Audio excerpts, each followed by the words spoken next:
ప్రతి మహిళ ముగ్గురు పిల్లల్ని కంటే తప్పించి అభివృద్ధి సాధ్యం కాదంటూ మోహన్ జీ భగవత్ ఆర్ఎస్ఎస్ చీఫ్ మాట్లాడితే దానికి కౌంటర్ చెప్పుకొచ్చారు ఓవైసీ. ఏమన్నాయంటే కుటుంబంలో ముగ్గురు పిల్లల పేరుతో భారతీయ మహిళలపై భారం పెంచొద్దని ఎంఐఎం అధ్యక్షుడు అసదుద్దీన్ ఓవైసీ వ్యాఖ్యానించారు. ముగ్గురు పిల్లలుంటే ఆ కుటుంబంలోని పిల్లల మధ్య సాన్నిధ్య సంబంధాలు దృఢమవుతాయన్న ఆర్ఎస్ఎస్ చీఫ్ మోహన్ భాగవత్ వ్యాఖ్యలో ద్వంద్వార్థాలు ఉన్నాయని శుక్రవారం దారుసలాంలో మీడియాతో అన్నారు. ముగ్గురు పిల్లల్ని కనాలని భారతీయ మహిళపై భారం మోపాలని ఎందుకు ప్రయత్నిస్తున్నారని మోహన్ భాగవత్ని ప్రశ్నించారు. ప్రధాని మోడీ హయాంలో దేశంలోని ముస్లింలపై శత్రుత్వం సుస్థిరమైందని మండిపడ్డారు. ఆర్ఎస్ఎస్ దానికి మద్దతుగా నిలిచిన మితవాద సంస్థలు నిరంతరం మైనార్టీలను లక్ష్యంగా చేసుకుని జనాభా పెరుగుదలపై తప్పుడు సమాచారంతో విమర్శలు చేస్తుంటాయని, కానీ వాస్తవ పరిస్థితులు దానికి భిన్నమని చెప్పారు.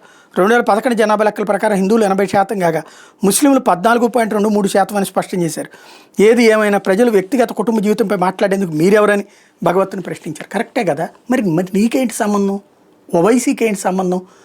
ముగ్గురిని కనాలా 30 మందిని కనాలా అనేది ప్రజలు చూసుకుంటారు, వాళ్ళు మాట్లాడతారు. నువ్వెవడివి ఇటు మాట్లాడడానికి? ఇంకోటి, ముస్లింల కుటుంబాల్లో ఎంతమందిని కనాలో ముగ్గురికి మించి వద్దు, లేదా అసలు ముగ్గురు వద్దు, ఒక్కళ్ళే కానండి, ఇద్దరికి మించి వద్దని నువ్వు చెప్పగలుగుతావా?